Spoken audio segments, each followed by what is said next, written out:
but talking about the wonderful healthcare workers that we have in Annapolis Valley Health District who would be surprised to learn that we've abandoned them.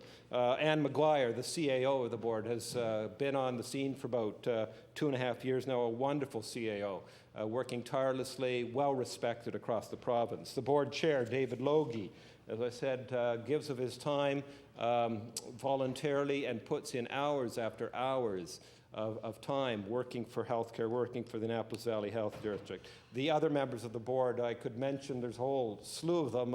The three from my area are Doug McDonald, David Hovell, John Cochran, but all the board members give of their time voluntarily to make healthcare better in the valley. The doctors, the wonderful doctors we have in the area. Again, I could go on forever and ever, Mr. Speaker, mentioning their names, the nurses, the therapy staff, the administrative staff, the support staff, the volunteers. I recently brought a resolution recognizing a volunteer at the Valley Regional Hospital, Elsie Lane, 80 years old, and she goes in, she volunteers at the front desk. And then the community health boards that cover. Wonderful people who give of their time and do this out of the goodness of their heart to help healthcare. So I want to thank those people. We need more. We will do more in the Annapolis Valley health area, but this government by no means, Mr. Speaker, has abandoned healthcare in the Annapolis Valley, and as I said, the resolution is so inconsistent it's hardly worth debating. A member for Halifax Needham. Thank you very much, Mr. Speaker. Well, I beg to differ with the honourable member from Kings North. This resolution is very much a resolution that requires debating, and I'm pleased to have the opportunity to speak to this resolution on behalf of our caucus, and I'd like to thank the member from the third party for bringing it forward. While the resolution may indeed be flawed, the circumstances that precipitated this resolution are real, and I would remind the member from, the honourable member from Kings North that his energies might be better placed in putting his intellect into the real problems that people in his area are finding when they show up at institutions that they have invested heavily in over long periods of time and rely on when they most require them in the emergency medical situations, only to find that emergency services aren't there and they have to go on or figure out how to deal with the situation. And Mr. Speaker, that is the reality that this resolution is attempting to address, I believe.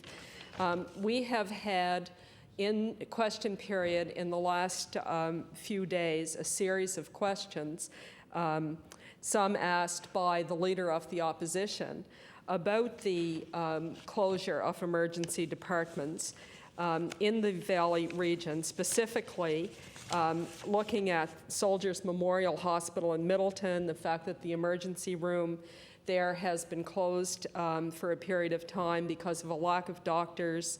And as well, we have had questions raised here by the Leader of the Opposition with respect to overcrowding at the Valley Regional Hospital and the loss of long-term care beds in some of the nursing homes in the area, specifically North Hills Nursing Home in Grenfell Ferry.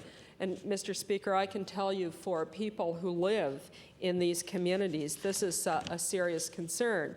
And these concerns are concerns that come out of a history of an erosion of health care services to residents of one of the most beautiful parts of our province, and a part of our province with a substantial population and a growing population. You know, Mr. Speaker, you can go to other areas of our wonderful province and you can find crises in the healthcare system that sometimes can be partially explained on declining populations and on the erosion of the surrounding infrastructure in those local communities. But the Valley Regional District Health Authority and the Valley area is not a part of our province where you can cite this as an underlying reason for a doctor shortage or the loss of trained medical personnel, resulting in an erosion of healthcare services and a decline in particularly emergency medical care and surgery cancellation. So we have to look elsewhere for explanations for what's going on here when that occurs. And Mr. Speaker, as I said, this has a long history, and in fairness to the government, this isn't a problem that started with this government. When I was first elected in 1998, one of the very first meetings I attended as health critic for my party was in the Annapolis Valley. It was in Kentville, it was at the Wandalin. The government of the day was a Liberal government. And I can tell you, Mr. Speaker, as somebody who is very new in the political arena, it was quite an education to walk into a public meeting where the focus was the decline of healthcare services and be among a group of people who were very angry, very justifiably angry for the kinds of cuts that their healthcare system had taken over the previous number of years under the Liberal government of John Savage, and then on into the government of Russell McClellan. And this was a period of time that saw hospitals, the Berwick Hospital closed. It saw the reduction in services at the hospital in Annapolis Royal. So this decline in medical services in the Valley region has quite a long trajectory, Mr. Speaker, and it does not begin with the current government. But nevertheless, the current government have not been able to address. They have continued the trend of the erosion of services that was begun under a former Liberal government. And I couldn't help but reflect back on that first meeting when I was at the community college in Kingston last year, when the District Health Authority in the Annapolis Valley were projecting a substantial deficit and more and deeper cuts to services. And in the end, Mr. Speaker, although the deficit wasn't as bad as projected, there still was a shortfall in cash.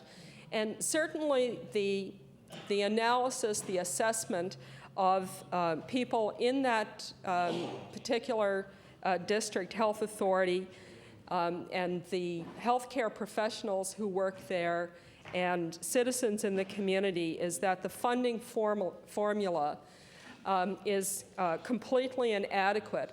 And I was at the public meeting where the honourable member from Kings North was, and I heard a commitment from his party, possibly even from the honourable member, that this funding formula would be a priority. It would be something that would be addressed in very short order. Well, Mr. Speaker, tick-tock, tick-tock, tick-tock. Time has passed, a lot of time has passed, and we still haven't seen any developments in a fairer funding formula. What we have seen, though, is a continuing erosion of healthcare services in the Valley region. So, Mr. Speaker, I think this is something that we need to hold the government's feet to the fire on. We need to say to this government, in the 4 years that you've been in power, you raised an additional $1 billion in revenue. $1 billion in revenue in the 4 years that you've been in power since you were first elected. Yet healthcare services continue to experience these unacceptable problems in terms of instability. from one end of the province to the other. So, Mr. Speaker, you know, I think that while the resolution may be rhetorical in one sense, I mean, we are in politics after all, Mr. Speaker. Part of what we do has a historical piece to it. But you always have to look at the reality, and the reality is that many, many services that once existed to meet the needs of people in local communities when they most needed them are no longer there. And it's very disturbing to hear the speaker from Kings West say that military personnel are not prepared to move into the area because they can't find family physicians. So, you know, I would say to the government members that you need to truly look at the circumstances, not bury your head in the sand, and work with us to address this serious problem. Thank you, Mr. Speaker. Thank you. I'd like to thank the honourable members taking part in the debate this evening. The House is closed until 3 p.m. on Monday.